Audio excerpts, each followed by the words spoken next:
Well, for all the potential, the what-ifs, there is a proven all-star on this Laker roster. Brook Lopez with 14 in that first half. Lakers lead their co-tenants at Staples 66-61. It's the American Express halftime report here on a Friday night. Good to have you with us. A couple Hall of Famers over here. Kevin McHale, Isaiah Thomas, future Hall of Famer over here. Grant Hill. We'll see. I'm Matt Weiner. Future. I'm not in any Hall of Fame. Soon to be. Have no prospects in that regard. Let's take a look at the American Express teammates. And speaking of the potential, a couple of guys that the Lakers are counting on moving forward. Brandon Ingram, Julius Randle, 20 points between them in this first half. But, Kevin, we were talking a few minutes ago. What's interesting when you look at what's out there right now without Lonzo Ball is you start to wonder how much can he and his playmaking elevate what's on the floor tonight. If he can turn these guys into really good players, he's a hell of a basketball player. I'll tell you that. I just don't know. I watch Ingram, I watch Randall, Clarkson. I look at him and I think, I don't know. Are they either 4 through 9, 4 through 7 type guys? I mean, if Ball can get those guys, and I do believe that he's going to be Rookie of the Year. I think his ability to make everybody better is huge.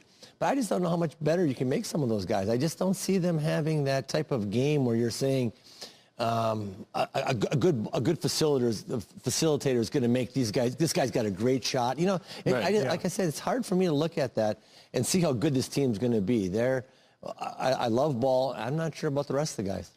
Zeke, as you look at this roster now, is the potential there now, or is the potential more in salary cap space? If Brook Lopez walks next summer, they let him go. It's more in salary cap space. I mean, this is a team that you just want to kind of be competitive, make a good showing, and lay the foundation or reestablish the Laker foundation of playing hard, showing up on time, carrying yourself in that Laker way. That's what this team is all about.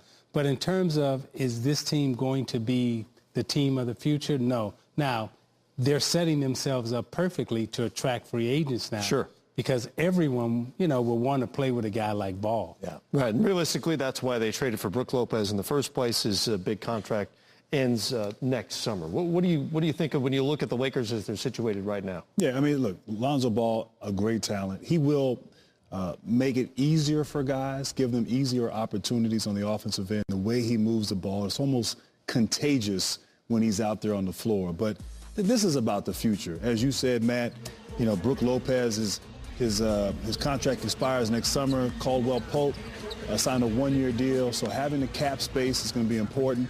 And it's giving these young guys an opportunity to grow, get better, whether they can attract a big-time free agent next summer or maybe they're back in the draft. But giving themselves some flexibility and having some young assets can only help them moving forward in the future. I just don't see it this year, though. They'll be fun to watch. And Ball, I love the Kuzma kid. I think he has a chance to be really good.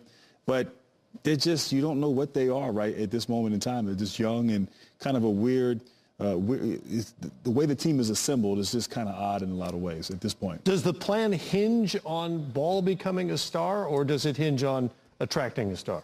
Probably a little bit of both. I think Ball, though, of one of these young guys, somebody has to be special. And I think Ball has that kind of potential. Look, they can be a team that doesn't win a lot of games and not make the playoffs, but still be fun to watch. Sure. And Ball be somebody that impresses everybody and becomes that kind of player, has the potential. But he has to deliver. And if he does that, then that's a huge step for this franchise who's really struggled in the last 2 or 3 years. Well, NBA fans are smart. It's one thing to not be a very good team. It's another thing entirely to have light at the end of the tunnel, and you can see that on the floor, and they hope that's what Lonzo Ball represents. 66-61 at the break. Lakers on top of the L.A. Clippers. So it's a potential train, Matt, that light. Could go either way. Yeah, absolutely.